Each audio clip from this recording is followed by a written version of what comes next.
দেখুন, পাইলস হচ্ছে আমাদের রেকটাম একটা সমস্যা, যেখানে আমরা প্রচুর পেশেন্ট পাই যারা কিন্তু এই প্রবলেমে প্রথম জিনিস যে প্রবলেম শেয়ার করতে চায় না, সেকেন্ড হচ্ছে যখনই শেয়ার করে তো খুবই পেইনফুল, বার্নিং সেন্সেশন, ইচিং, একটা মাংসপিণ্ড মতন ওখানে সোয়েলিং থাকে একটা। এই প্রবলেম নিয়ে অনেক পেশেন্ট আমাদের এখানে আসেন। দীর্ঘদিন মেডিকেশনের উপর থাকার পর কোনো রিলিফ নেই, শুধু পেট পরিষ্কার করা কিছু ওষুধ বা ব্যথা কমানোর জন্য কিছু ওষুধ খেয়ে খেয়ে নিজেকে ওরা চেপে রাখে। একটা সময় পর দেখা যায় যে এই পাইলসটাই এমন কন্ডিশন পর্যন্ত চলে যায় যেখানে কিন্তু পেশেন্ট একটু কিন্তু পেট পরিষ্কার করতে পারে না, মানে স্টুল ক্লিয়ার হতে পারে না বা স্টুল করতে পারে না। ওই জায়গাটা পুরোপুরি আস্তে আস্তে যে মাংসপিণ্ড থাকে সেটা পুরো এরিয়াটাই কিন্তু কভার আপ করে পুরোপুরি ব্লক করে দেয়।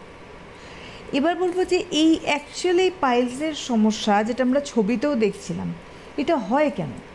দেখুন, পাইলস হওয়ার কারণ আমাদের তো একটা সবথেকে বড় আমাদের লাইফস্টাইল রয়েছে। কারণ অনেক সময় বসে মানে লং টাইম কাজ করার, রেগুলারলি বেসে কিছু না কিছু ভারী জিনিস তুলে হাঁটা বা কোনো কাজ করা, বা ওবেস পেশেন্ট যারা প্রচুর শরীরে ওয়েট হয়ে গেছে, বা প্রেগনেন্ট মহিলা যারা নর্মাল ডেলিভারির সময় প্রচুর প্রেশার যখন দেয় তখন কিন্তু একটা অর্শ হওয়ার চান্স থাকে, বা যারা বাথরুমে গিয়ে লং টাইম অনেক সময় পর্যন্ত বসে বাথরুম করে।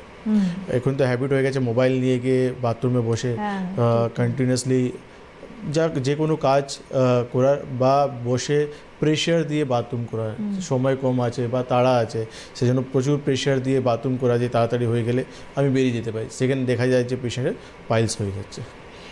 আর এই নর্মালি এই যে আপনি বললেন আমাদের লাইফস্টাইল, এই লাইফস্টাইল অর্থাৎ আমাদের খাওয়া দাওয়া, আমাদের জীবন ধারণ, সেই জায়গায় নর্মালি কোন জায়গা থেকে এটা রেকার করতে পারে, বা রেকার করতে পারে বললে ভুল হবে, আসতে পারে রোগটা? বেসিক্যালি আমরা যে খাওয়া দাওয়াতে আমরা যখন ফাইবারাস ফুড কম খাই, আমাদের খাবারে ফাইবার যখন কম থাকে, বা আমরা প্রচুর মাত্রায় হাই প্রোটিন বা তেল স্পাইসি ফুড খাচ্ছি, তার জন্য দেখা যায় যে আমাদের on and of constipation and diarrhoea সমস্যা হয়।